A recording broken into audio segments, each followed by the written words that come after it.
Hello, you're watching BTVA's Business Nigeria for today, Thursday, November 26th, and I am Tunji Andrews.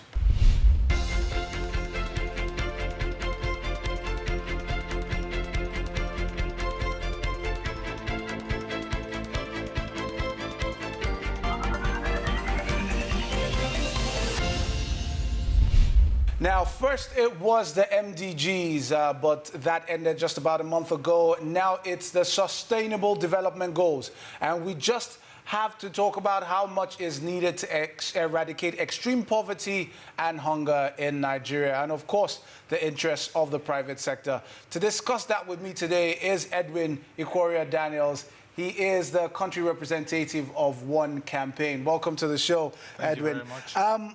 I mean, let's start with looking at the MDGs. We do see that some of the indicators that the Millennium Development Goals moved to wipe out were things like eradicate extreme poverty, reduce the rate of HIV infection across the world, child mortality, and you could see a lot of money coming into maybe Nigeria, for instance. You were seeing money for HIV, money coming from the World Bank to try and reduce poverty. Did we succeed? Was it successful, the Millennium Development Goals? The answer to that is very complex. We wouldn't say we succeeded, but we would say we moved. Moving in the sense that from where we were in 1990 or from where we were in the year 2000 to where we are currently in 2015, there has been a movement that we could see, we could attribute to when people are guided by goals, people are guided by objectives that is globally agreed, that you can actually see traction. Okay, that is the kind of movement, that is the kind of success we relate.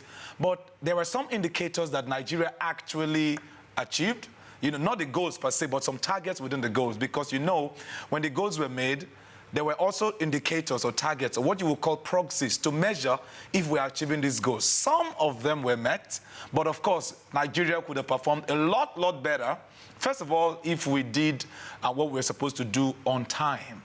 I could tell you. I do see that the National Bureau of Statistics had a measurement report for the MDGs in 2012, and they had a follow-up one in 2014. Yes. Now they're also strongly involved with the SDGs.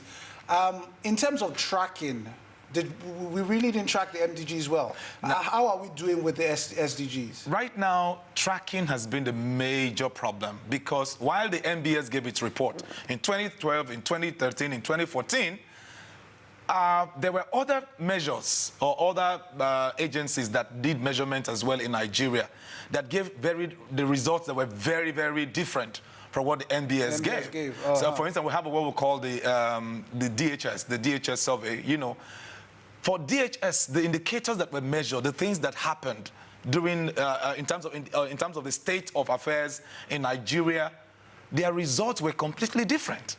And so you had this, argument, which is correct, which should you rely upon? And this is the problem we are saying, that for the SDGs, it should be clear what we want to measure, who is measuring, how the measurement is being coordinated. And this is the role that we thought that the MBS could play a much more important role in coordinating from the point of data collection, even not necessarily just measuring impact, but even when programs are being made and they are targeted, they can measure these indicators from the beginning. And that will actually tell you that we need a baseline to start from. We do see that a lot of money came, because my mind still keeps rolling around the money. Yes. On an average, is there an estimate anywhere to know how much was spent? I can tell you that, no, there is no estimate anyway for how much was spent in Nigeria to achieve the MDGs. Yeah. But I can tell you that there is a major source of fund. If you looked at the way the MDGs were executed in 2005 to 2007, when the Office of the Special Advisor to the President on MDGs was created, it was basically a product of something. Nigeria got debt forgiveness. And the debt forgiveness, what we call the debt relief gains, was supposed to, it was tied to the fact that if you want us to forgive this debt, you have to use this money. You have to use the money that you should have been using to service the debt to achieving the MDGs. And this was when the office was created, and that's what we call the DRGs, or the debt relief gains, was a major source of funding, sometimes up to a tune of $1 billion per annum. Whoa. Yes, but that went across all kinds of sectors. So what we call the MDG project, it was all over the country. You know, many things happened. Boreholes were drilled, hospitals, primary health care centers were built, even schools were renovated. All kinds of things happened within this framework. But that is not the only money that was spent. Like you also mentioned, there were funding from development partners. The World Bank had specific programs targeted at poverty. UNDP had its own contribution. Many other organizations had contributions to achieving the MDGs. But of course, how that was spent, whether the money that was spent was and the result we achieved, you know, there was a good return on investment, that is another question entirely. I was in Abuja when the inauguration of the SDGs was done, and a lot was talked about involving the private sector. How are we going to bring the private sector into achieving the sustainable development goals? It's not about bringing them in. The goals recognized that poverty eradication is not in the hands of government. Development as a whole is not in the hands of government. Who creates employment? Who does business? Who produces stuff? It's the private sector. And they are the ones that, if they are not part of the conversation from the beginning, you're likely going to be walking at crossroads. So it is the SDGs recognize the role of the private sector, and that is why they're saying they should be on the table in terms of creating employment, in terms of investment in infrastructure, for instance. That is the private sector's business, because the government has failed in the past. And this is why they need to be in the conversation to know what are the under what environment will they be working in?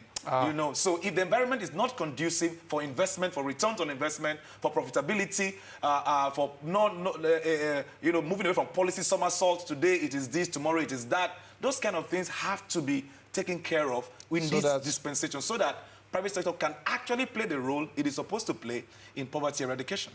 Well, I mean, the issue for me is still the issue of tracking. Until we have that sorted out, I'm not sure that we would be able to put a final cap on how much MDGs and SDGs have affected Nigeria. Thank you very much, Edwin, for being with us on the program. Thanks for joining us on the show today. We spoke to Edwin Ikoria-Daniels, the country representative of One campaign, and the show is Business Nigeria. I am Tunji Andrews. Till next time, keep doing business, Nigeria.